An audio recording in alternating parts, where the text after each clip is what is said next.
السلام عليكم ورحمة الله وبركاته. إن شاء الله بإذن الله هنعمل كحك العيد، بس كحك على الساخن، يعني السمنة بتاعته تكون مقدوحة. طيب تعالوا كده نشوف طريقة الكحك على السخن بيبقى معمول إزاي.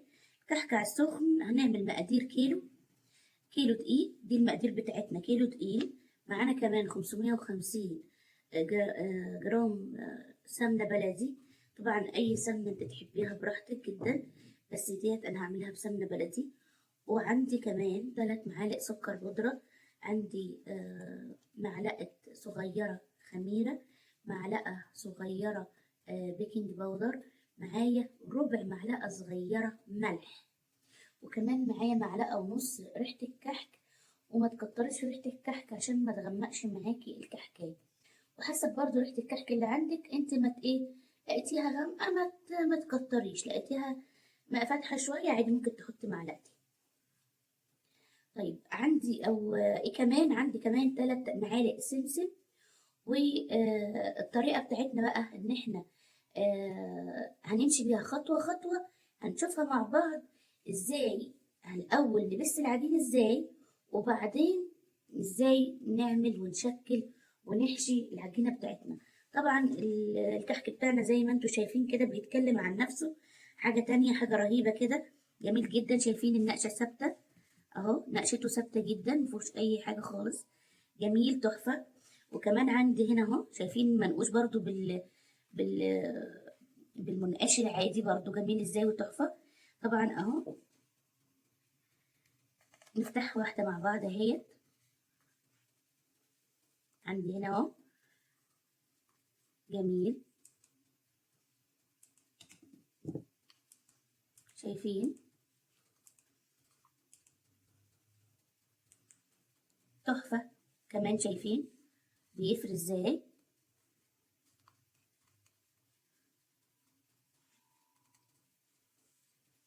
دايب دوب كده. طبعا ده كله من بس السمنة بالطريقة اللي هنتكلم فيها مع بعض. هوريكم الطريقة خطوة بخطوة، خليكم معايا. قبل ما نبدأ بقى في عجن الكحك ونعمل بس الدقيق بتاعنا، أول حاجة وأهم خطوة هي إن أنا أحط عندي الخميرة تختمر. هي عبارة عن معلقة صغيرة خميرة ومعلقة سكر عادي بتاعنا اهو، مش مطحون يعني، معلقة برضو صغيرة. وبعدين أكمل الكوباية دي مية وأسيبها عندي تختمر على ما أنا أبس العجين. بس كده، وهي دي اللي هتبقى الكمية اللي موجودة عندي اللي أنا هعجن بيها الدقيق بتاعي، وهنشوف مع بعض دلوقتي. خليكم معايا هنشوف ازاي هبس الكحك بتاعي. اول حاجه هحطها هي الدقيق واحطها في العجان. طبعا المقادير بتاعتنا زي ما قلنا هي عباره عن كيلو دقيق، ده اول حاجه هحطها في العجان. طبعا انا هنا بستخدم العجان، انت ممكن تستخدمي عادي تعملي الحاجات ديت على ايدك بدل العجان.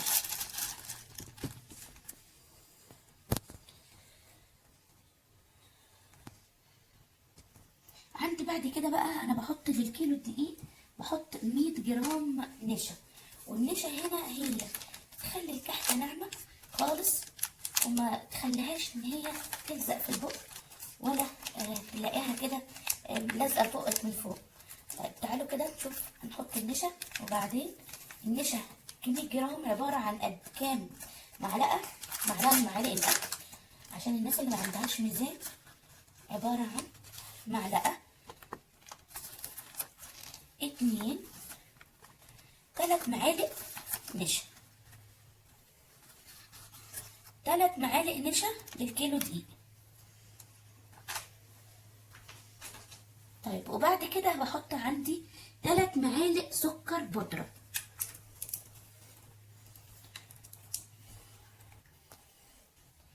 3 معالق سكر بودرة همت معايا. مقادير سهلة جدا، واي ست بيت تقدر تعملهم في البيت بكل سهولة. معلقة صغيرة بيكنج باودر، ما تكتريش البيكنج باودر علشان ما تروحش منك النقشة بتاعة الكحك. وبعد كده بنحط بقى رشة ملح، وديت علشان ايه؟ دي بتعادل لي الايه المكونات بتاعتي. رشة ملح بسيطة كده. بعد كده عندي معلقتين بهارات الكحك. طبعا براحتك، بهارات الكحك دي حطي براحتك، بس انا افضل انتي ما تكتريش فيها علشان ما تغمقش لون الكحكية. انا كده حطيت معلقة ونص لان حسيت ان البهارات لونها غامق شوية فهتغمق معايا الكحكية. طيب بعد كده هنزل ب3 معالق كبار من السمسم. بس طالما انا هعمل الكحك بتاعي على السخن، هنا هعمل كده فهرة قبل ما اكمل كمية السمسم اللي عندي. انا حطيت معلقة قبل كده، ودي المعلقة التانية اهو، ودي المعلقة التالتة، علشان انزل بالسمنة بتاعتي المقدوحة اللي هي السخنة جدا على السمسم علشان تسوي. وبعد كده تطلع ريحته كده، تشم ريحته ريحة خطيرة. وبعد كده نبدأ عملية البس. هي دي كل المكونات بتاعتي. طبعا انا كده حطيت كل المكونات الجافة، وبعدين هبسها ونشوف بقى هنلم العجين ازاي. خليكم معايا. هنا بقى هنزل بقى بالسمنة بتاعتي اللي انا دحتها على السمسم. بسم الله. شايفين الفوران؟ هو ده اللي انا عايزاه.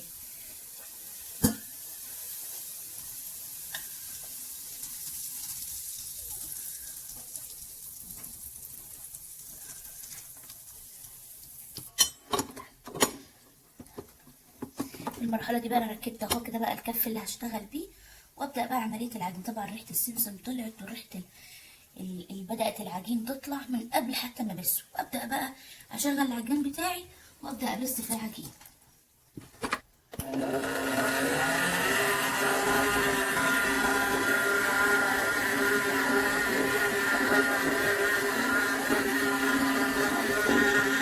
طبعا المرحله دي انا ببس فيها العجين زي ما انتوا شايفين كده. انا ممكن اشتغل المرحله دي على ايدي، بس يعني ايه، هتقعد مع نفسي كده شويه بتاع حوالي 10 دقايق لما العجين يتشرب مني كل الايه السمن اللي انا حطيته. ولما هتشوفوا شكلها دلوقتي، يا اما تشتغلي على العجين زي ما انا اشتغلت كده كده او كده، هتعيدي شغاله معاكي. طيب هوريكم شكلها دلوقتي بعد ما اضربها.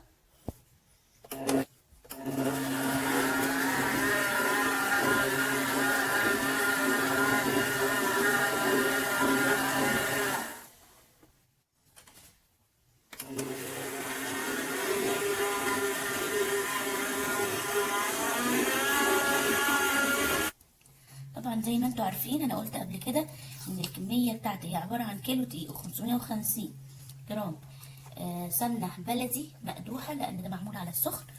وطبعا 3 معالق نشا، 3 معالق كبار سكر بودر، وبعدين معايا كمان معلقه صغيره بيكنج باودر. انا بعيد بس عليكم تاني المقادير علشان ايه تبقوا فاكرينها معايا. 3 معايا معلقه بيكنج باودر صغيره، كمان معايا ربع او اقل من الربع معلقه صغيره ملح. وبعدين حطيت السمسم زي ما انتوا شفتوا، وبدات عمليه البس. طبعا شايفين شكله عامل ازاي بعد البس. طيب انا بسيته كده مثلا، قولي مثلا لمده 5 أو 6 دقايق في العجان. طبعا انت لو على ايدك هتقعدي لمده 10 دقايق لما يوصل للقوام اللي انت شايفاه ده. طيب خلي بالك، يبقى حذره لان الايه طبعا السمنه سخنه جدا. في الوقت ده بقى بعدين بقى الم بقى الايه العجين. طب الم العجين بتاعي ازاي؟ هلمه بكوبايه الميه بتاعتي اللي انا حطيت عليها معلقه الخميره ومعلقه السكر بعد ما اختمرت. بسم الله. طبعا احنا هنلم العجين بس.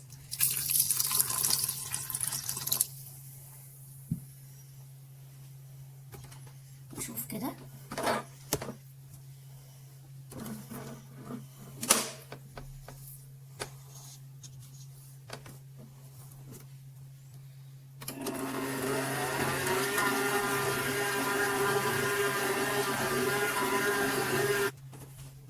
هنا يا دوب بس كده لميت العجين بشويه الميه اللي انا حط عليهم الخميره، اللي هي يعني في حدود ما يجيبوش 150 ملي من الميه.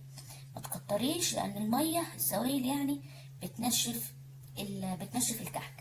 طيب هو انا ممكن استغنى عن الميه واحط لبن حليب يعني؟ اه عادي جدا، بس الميه، استخدام الميه بيخلي الحاجه يعني تعيش فتره اطول شويه. الحليب عايز يتاكل على طول، اللي بيتعمل بالحليب. طيب يا حلوين، انا اختبر الايه العجينه بتاعتي دي ازاي، او اعرف ازاي ان هي بقت هو ده القوام اللي انا محتاجاه. اخدت منها حته اهو. طبعا انا هي دوب هي بس لفت على بعضها كده اهو، بس كده. بصوا هبصمها بالبصامة، لا شققت ولا حاجة ولا فيها أي حاجة، والبصمة بتاعتها سليمة وزي الفل. وهو ده الاختبار بتاعها، إن هي كده العجينة بتاعتي دي ممتازة. وممكن كمان أعملها بالمنقاش اللي هو بتاعنا بتاع أيام زمان، شايفين أهو. طبعا زي الفل مفيهوش أي مشاكل. هنا أهو معاكي، لا شققت ولا اي حاجه خالص، العجينه زي الفل، ملمسها ناعم وجميله جدا. هنشوف مع بعض بقى دلوقتي على ما احضر الصاج اللي هبدا اعمل فيه. والحشوات بتاعتي طبعا انا عاملاها، هوريها لكم لان هي بتاخد وقت، فانا هوريكم انا عملتها ازاي دلوقتي، وبعدين نبدا مع بعض على طول نشكل عشان ندخل الفرن. خليكم معايا.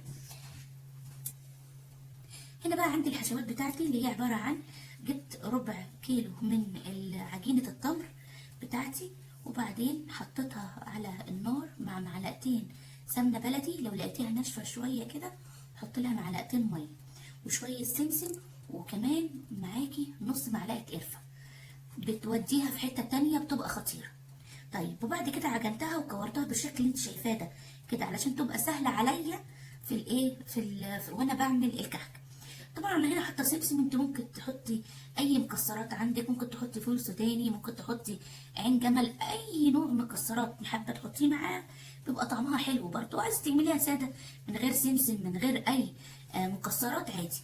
طب وبالنسبه للملبن بتاعي ده، هو عملته ازاي برضو؟ ده ربع كيلو من الملبن جبته من عند العطار، وبعدين برضو عجنته بايدي كده عجن بمعلقتين سمنه بلدي، وعليهم كمان معلقه سمسم، وكمان حطيت عليهم كيس فانيليا، اللي هو الفانيليا يعني ما يعادل نص معلقة معلقة صغيرة فانيليا. ممكن انت تحطي او حوالي 4 معالق، 4 نقط من مية الورد اللي هي مية الموارد، براحتك عادي جدا، سواء فانيليا مية الموارد براحتك، اي حاجة تطلع ريحة ريحة الملبن زي ما انت شايفاه كده. وبعدين بقى عملته زي ما انت شايفاه كور صغننه كده، بنفس الطريقه اللي عملت بيها برضو الكور الصغيره بتاعت مين، بتاعت معجون التمر، او عملتها بالمنظر ده عشان هوريكم الشكل اللي هعمل بيه ازاي الكحكه اللي هيبقى فيها الشكل ده. طيب تعالوا كده نشوف مع بعض بقى كده. دي الحشوات عملتها من قبلها بفتره، ليه؟ علشان بتاخد معايا وقت وتسهل عليا العمليه التشكيل. تعالوا بقى نشوف مع بعض هنبدا نشكل ازاي. ده كده بقى الصوص بتاعنا بعد ما عملت صوص كامل، بعد ما شكلته وحشيته بالحشوات اللي انت عايزه تحطيها فيها. وبعد كده هدخله الفرن واوريكم شكله بعد ما يطلع في الفرن ازاي بقى دايب وازاي جميل وتحفه، هوريكم ان شاء الله.